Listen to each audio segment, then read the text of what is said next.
Hello everyone and welcome back. In this video, I'm going to talk to you about confronting the unique challenges of addiction in rural Nebraska. So, I guess we speak to families from all over the country. I never really even thought of the idea of somebody being out in the middle of, the middle of the sticks, I guess as they refer to it. But this is rural Nebraska. Nebraska researchers are focusing on the special challenges of preventing and treating drug abuse and addiction in rural areas. Scientists are studying a host of unique issues among people who depend on drugs, including how community dynamics can limit treatment options. Most of the addiction research done so far has focused on urban areas, which is, really where most of our clients are coming from.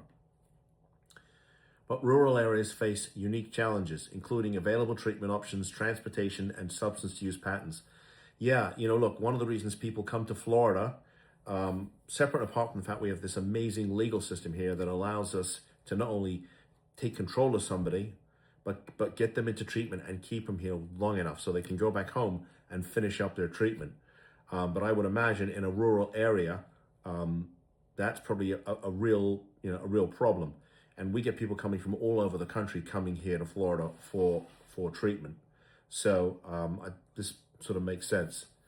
It says here, Rick Bevins, director of the Rural Drug Addiction Research Center at the University of Nebraska-Lincoln, said seeking treatment in small towns presents another big obstacle. Stigma is a major issue when seeking treatment, when an individual is ready to seek treatment. The challenges are different in rural settings. Your neighbors may know.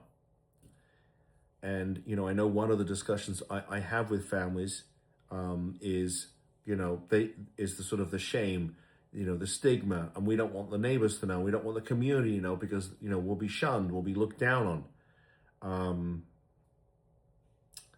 And I understand that, I do. The research center's work focuses on investigating the effects of prenatal alcohol exposure and the effects of parental alcohol use in kids in school and mapping transportation barriers and substance use treatment. I will put a link to this article in the description for the video, but I think you get the gist of what's going on here. They're in Nebraska. I don't know if we've ever spoken to somebody from Nebraska. And they're not just in Nebraska, they're out in the middle of nowhere. So obviously unique challenges, small communities, everybody knows each other. A very different scenario than we probably are used to dealing with. But if you're a family out there and you have a loved one that's been suffering for years and years and years, and you're ready to talk to somebody about what options may or may not be available, both legal and non-legal, we would love to talk to you. So please give us a call. I have 3 amazing people in our intake department, and they can really go through everything with you. They're not lawyers, but they know this stuff, and they can talk to you about options, which is important, right, when you're dealing with this kind of stuff. If you're a family out there and you're dealing with an issue and I haven't made a video, let me know. Post in the comments. I'll make you a video, because if it's an issue for you, likelihood it's an issue for somebody else and someone else's family, and I want to make sure that you get the information that you need. That's why I make these videos for you. If you like this content, please give me a thumbs up. If you want more of this content, please subscribe to the channel. And with that said, thank you for tuning in. I'll see you in the next video. Bye-bye.